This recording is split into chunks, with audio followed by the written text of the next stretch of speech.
Bonjour mes chers frères et sœurs dans le Seigneur, c'est le pasteur Jacques Dinabanza. Mes chers frères et sœurs, c'est juste pour prêcher la bonne nouvelle de l'évangile. Et cette bonne nouvelle de l'évangile est intitulée « Rien ne détruit le peuple plus rapidement que l'avarice, la vanité et l'hypocrisie. » Alors, mes chers frères et sœurs, voyons d'abord la différence qui existe entre l'avarice, la vanité et l'hypocrisie. L'avarice est un péché lorsque l'argent est accumulé pour l'argent et qu'il prend le pas sur soi-même et les relations avec les autres. Ce n'est pas la possession d'argent ou de biens matériels elle-même qui est en cause, mais d'oublier que les biens ont été confiés par Dieu. L'avarice signifie attachement excessif à l'argent et aux biens matériels. Son avarice le fait vivre d'une manière sordide, voir la parabole du mauvais riche et du pauvre Lazare.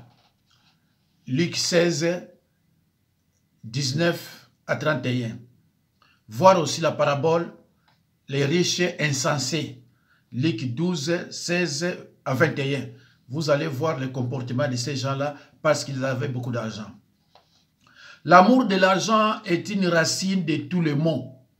Et quelques-uns en état possédés se sont égarés loin de la foi et se sont jetés eux-mêmes dans bien des tourments. 1 Timothée 6, 10. Mes chers frères et sœurs dans le Seigneur, si tu es trop attaché à l'argent, ça devient comme l'idolâtrie. Et pour les chrétiens, l'idolâtrie est un péché, car l'idolâtrie est un culte rendu aux idoles. Alors, voyons maintenant qu'est-ce qu'on entend par vanité. La vanité est un exemple d'orgueil. C'est aussi un péché. La vanité est reconnue comme un trouble psychologique. Vanité signifie satisfaction de soi-même, sentiment d'orgueil, vanité de vanité et tout est vanité. Tout est vain, inutile et absurde. Même le bonheur est vanité. Tout est vanité signifie tout est bulle de savon, fait de paille, valeur, vapeur vaporeuse. Tout est passager. Tout disparaît. Tout s'évapore. Le bonheur comme le malheur. Tout bien terrestre n'est que vanité et nuisible à la tranquillité d'esprit. Nous n'avons rien apporté, frères et sœurs dans le Seigneur. Nous n'avons rien apporté dans ce monde et il est certain que nous ne pouvons rien emporter. Vanité de vanité, dit Ecclésiaste. Vanité de vanité, tout est vanité. Quel avantage l'homme retire-t-il de toute la peine qu'il se donne sous le soleil? Aucun. Ecclésiaste, chapitre 1, verset 2. Tout est vanité et poursuite du vent. Ecclésiaste 1, 14. Alors, c'est quoi l'hypocrisie maintenant? C'est quoi l'hypocrisie? Manquer de franchise et d'honnêteté. C'est montrer une fausse façade et cacher ses défauts intérieurs. Les hypocrites, ce sont ceux qui cachent ce qu'ils sont. L'hypocrisie fonctionne entre les humains parce que nous ne voyons pas à l'intérieur d'une autre personne. Mais Dieu voit tout.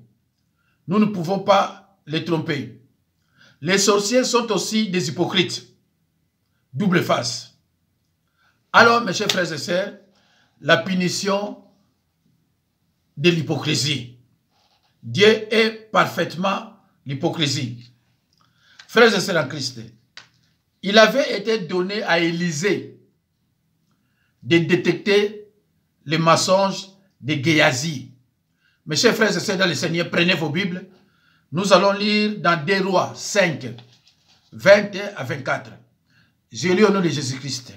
Verset 20.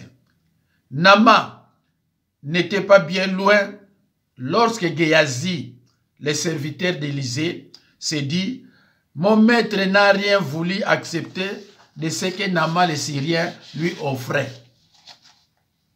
Suivez-moi attentivement. Eh bien, moi aussi, vrai que le Seigneur est vivant, je vais le rattraper et obtenir quelque chose de lui. Ça, c'est Géasi. 21. Et Géasi partit pour les rattraper. Quand Naaman le voit accourir, il sauta de son char et se précipita vers lui en demandant, que se passe-t-il? 22. Géasi répondit, tout va bien, répondit Géasi. Mon maître m'a simplement envoyé te dire que 2 membres d'un groupe de prophètes viennent d'arriver chez lui, venant de la région montagneuse d'Éphraïm. Il te prie de donner pour eux 30 kilos d'argent et des habits de fête. C'était des mensonges. 23. Accepte de prendre 60 kilos d'argent, lui dit Naaman. Il insista et mit l'argent dans 2 sacs qu'il ficelle. Non, qu'il ficela. Il prépara aussi 2 habits et il fit porter les tout par 2 de ses serviteurs qui accompagnèrent Géasi. Il était accompagné de 2 serviteurs. Lorsqu'ils arrivèrent à l'endroit appelé Ophel, Géasi reprit les sacs et les habits et les déposa chez lui, puis renvoya les serviteurs de Naaman. Alors, mes chers frères et sœurs dans le Seigneur, maintenant, les mensonges de Géasi, serviteur d'Élisée. Maintenant, les mensonges de Géasi est détecté. Poursuivons la lecture. Maintenant, dans 2 Rois 5, 25 à 26. Géasi retourna auprès de son maître, qui lui demanda, d'où viens-tu, Géasi? Je ne suis allé nulle part. Maître, répondit-il, mais Élisée reprit, crois-tu que je n'ai pas pu voir en esprit cet homme qui sautait de son char et venait à toi? Mon esprit n'était pas absent lorsque Naaman a quitté son char pour venir à ta rencontre. Mais ce n'est pas le moment d'accepter de beaux habits et encore moins de l'argent pour te payer des oliviers et des vignes, du gros et du petit bétail, des esclaves et des servantes. En effet, la lèpre de Naaman va s'attacher à toi et à tes descendants pour toujours. Quand Géasi quitta Élisée, son corps couvert de lèpre était blanc comme la neige. Mes chers frères et sœurs, on ne joue pas avec un serviteur de Dieu. Voilà comment Géasi a menti son maître, le serviteur de Dieu Élisée, et la parole d'Élisée a triomphé. La punition rapide infligée à Géasi et à ses enfants atteste uniformément que Dieu est parfaitement l'hypocrisie. Dieu n'aime pas l'hypocrisie. Lisons dans Nombre 14 et 18. Il ne tient point les coupables pour innocents, et il punit l'iniquité des pères sur les enfants jusqu'à la 3e et la 4e génération. Voilà, c'est Géasi qui a péché. Mais les iniquités de Géasi, la Bible dit, Dieu punit l'iniquité des pères sur les enfants. Mes chers frères et sœurs,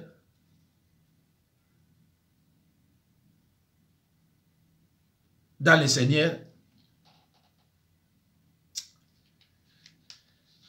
ah là là là là là là là là là là, tu es libre de s'aimer ce que tu veux, mais tu seras obligé de récolter ce que tu as semé.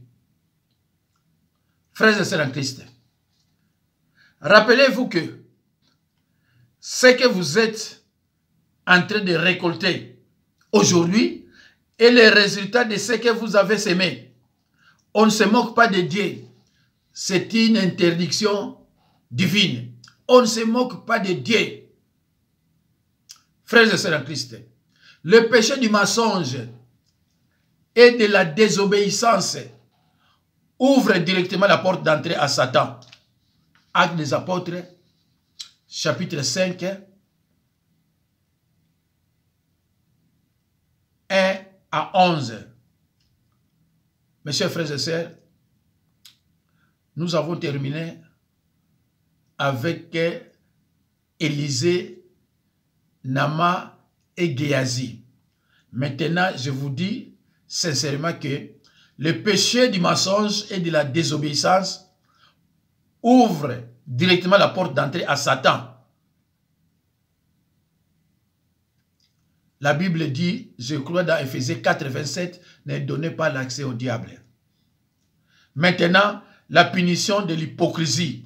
Jugement sur Anania et Saphira. Actes des Apôtres 5, 1 à 11. Le péché d'Anania et de Saphira a été jugé rapidement et de façon concluante, avec sévérité, jugement et punition tout à la fois.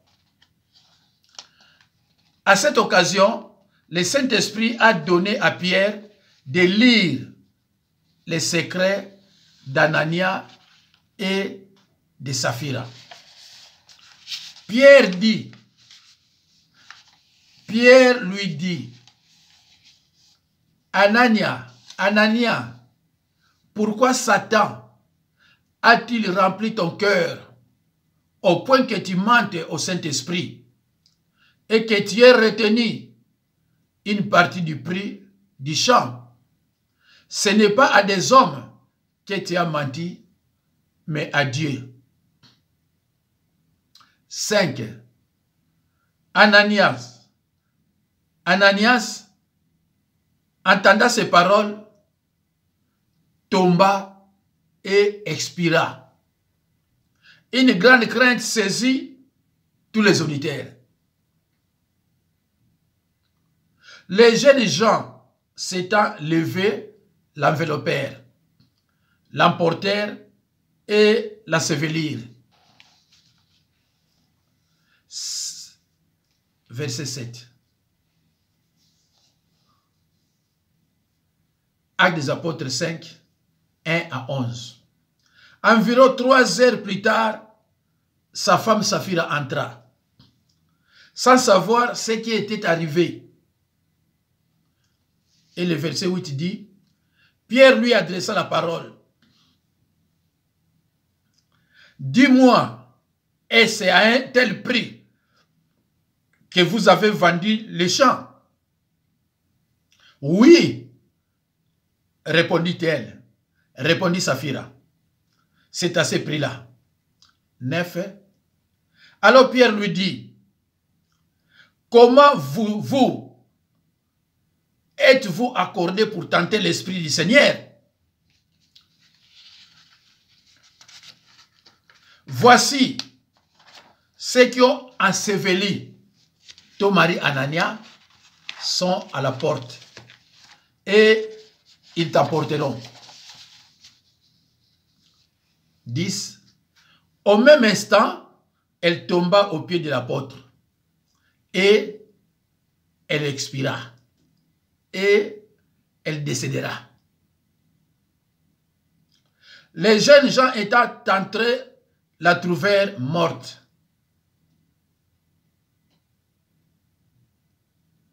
Et l'emportèrent et l'ensevelirent auprès de son mari. 11. Une grande crainte s'empara de toute l'assemblée et de tous ceux qui apprirent ces nouvelles. Tout ceci à cause des refus de donner les offrandes. Tout ceci, pourquoi ils sont morts? Tout ceci à cause des refus de donner les offrandes volontaires. Ils sont partis, ils sont morts et l'argent est resté. La Bible dit, il n'y a rien de caché qui doivent être découverts, ni de secrets qui doivent être connus. Luc 12, 2. C'est-à-dire, rien ne restera caché éternellement devant Dieu. Les disciples étaient tellement proches de l'Esprit de Dieu à ces jours qu'Anania ne devait ressentir que la terreur lorsqu'il s'était rendu compte que son mensonge était dévoilé. La question qu'a posée à Saphira devait lui offrir l'opportunité de redresser sa situation, de se repentir et de régler son cas avec le Seigneur. Elle ignorait ce qui venait d'arriver à Anania. Il devient clair que Saphira était enlancée dans les péchés contre le Saint-Esprit. Ce n'est pas devant Pierre qu'elle a commis le péché.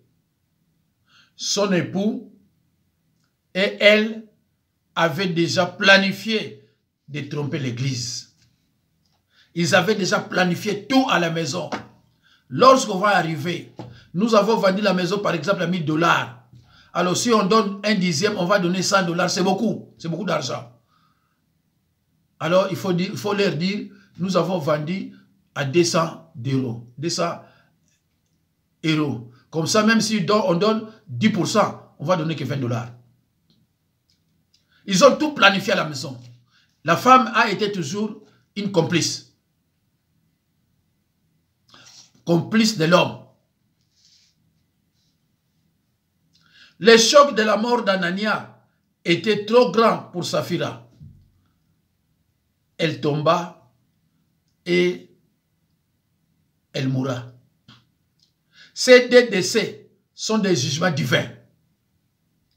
Et ces jugements n'étaient pas trop sévères. Ici, Dieu traitait une affaire qui risquait de corrompre toute la cause chrétienne. La Bible dit, le jugement sera conforme à la justice. Et tous ceux dont le cœur est droit l'approuveront. Psaume 94, 15. Psaume 94, 15. Rien ne détruit le peuple plus rapidement que l'avarice, la vanité et l'hypocrisie. De même, à l'époque, l'Église était encore au stade de l'enfance. Le Seigneur ne pouvait que protéger son Église de l'hypocrisie, de l'avarice et de la fausseté. Si la vie d'Anania et de Saphira avait été épargnée, la moralité de cette petite bande de croyants en pleine activité se serait dramatiquement écroulée. Dieu a fait du jugement d'Anania et de Saphira un exemple de sa justice et de son jugement. Mes chers frères et sœurs, dans le Seigneur,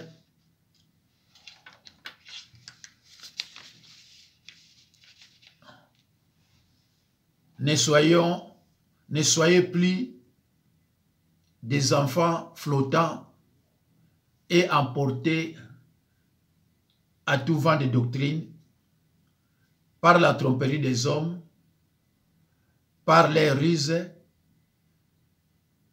dans les moyens de séduction.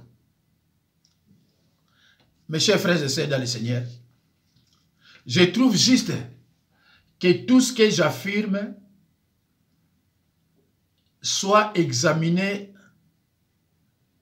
à la lumière des Écritures et qu'il puisse donc être contesté si je me trompe. Lisons dans Matthieu 23, 27 à 28.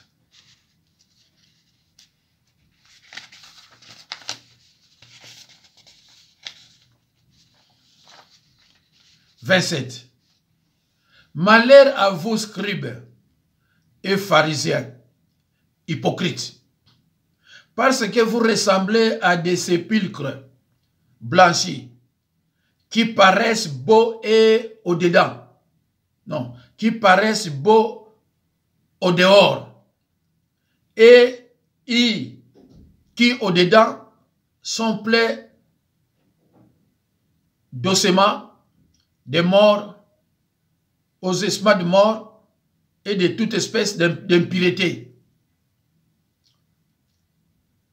Vous de même, 28, vous de même, au dehors, vous paraissez juste aux hommes.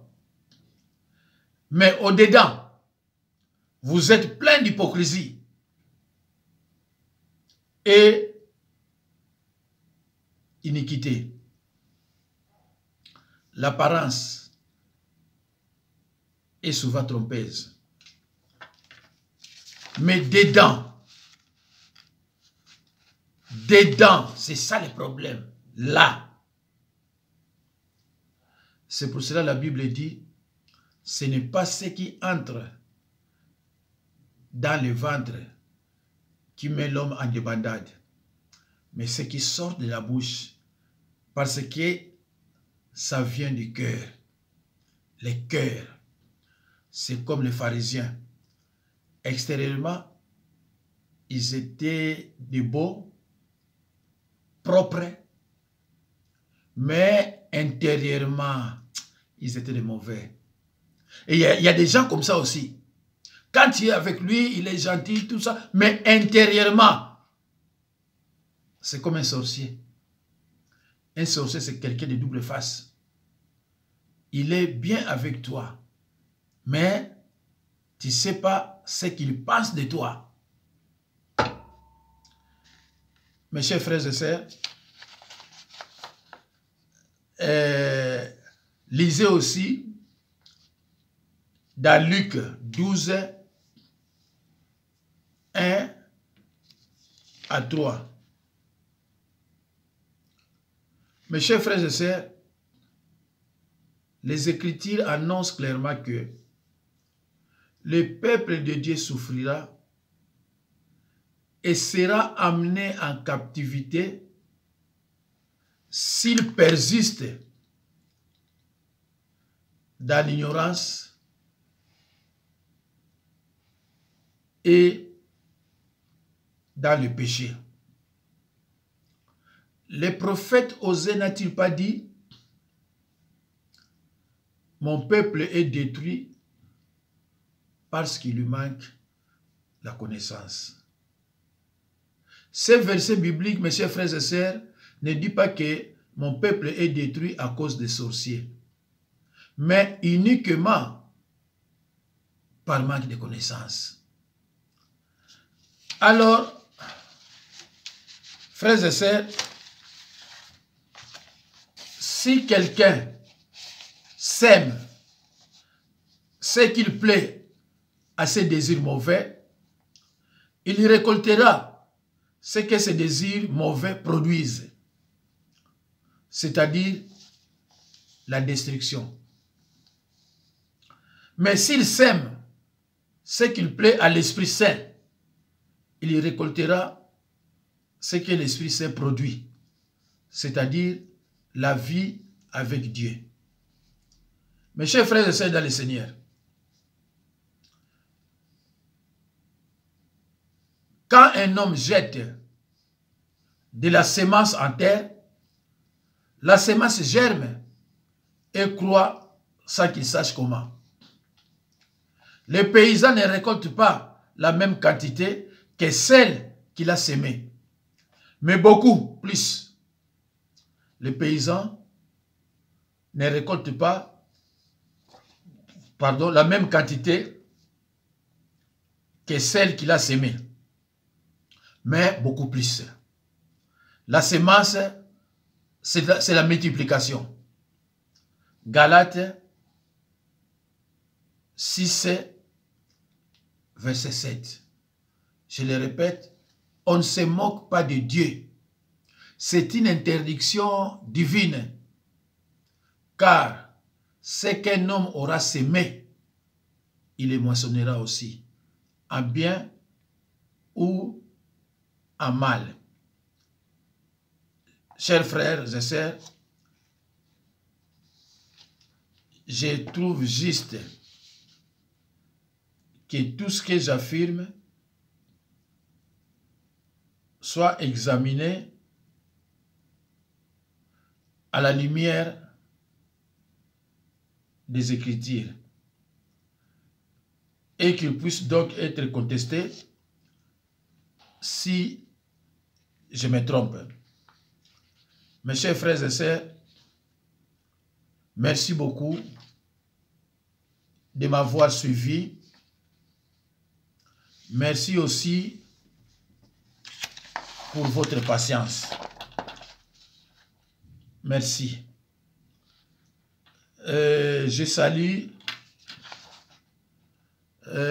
Maman Tondo, Maman Izina et Papa Maïza. Je salue Maman Mireille Louyeye. Je salue Junior Kebana. Je salue Thierry Gokukaba. Sans pourtant oublier Maman Titi, Mafuta, na Cologne et Papa Jean-Claude Makouza. Merci beaucoup.